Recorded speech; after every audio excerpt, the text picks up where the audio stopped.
Hello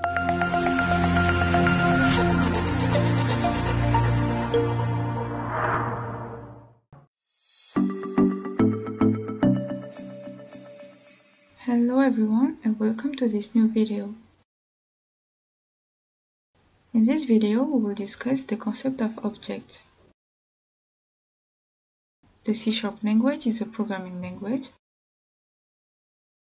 from the languages called object-oriented programming. They are also called OOP, which means object-oriented programming. It is important to know that in C# everything we use is an object. And in this video, we will focus on creating our own objects. To create an object in C#, we first need to define what it will look like, so we'll use classes. The principle is quite simple. We'll define them once with different parameters, and we'll be able to call them several times with parameters with different values. Classes will allow us to define what our object should look like. Once we have created this mold, we can create as many objects as we want with different attributes. Let's take an example to be more specific. Let's imagine that you are the owner of a garage. In this case, you will manage cars, and those cars have a set of common features. However, they can have different values. All the cars have a color, but this color can be different for each car. Moreover, all the cars have doors, but the number of doors can vary, like 3, 5, and so on, depending on the car. When you create a class for your car, you will define attributes. For a car, we will define a brand attribute, a year attribute, and a color attribute, for example. From this class, we can create different objects called instances.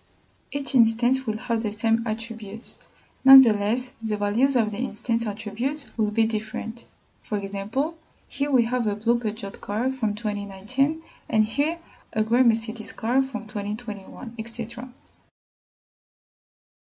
Furthermore, we can create functions in our objects that will allow us to act on our instances.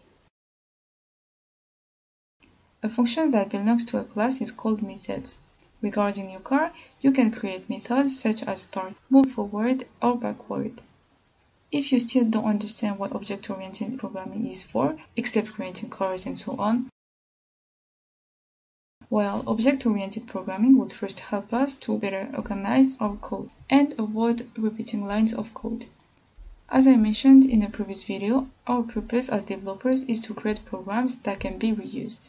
Object-oriented programming will allow us to achieve this goal. So instead of writing 50 times a block of identical code to create a multitude of cars, especially if you are an owner of a garage, for example, we will be able to create a single class that will allow us to create a car with a multitude of different attributes later in a single line of code. So that's all for object programming and classes.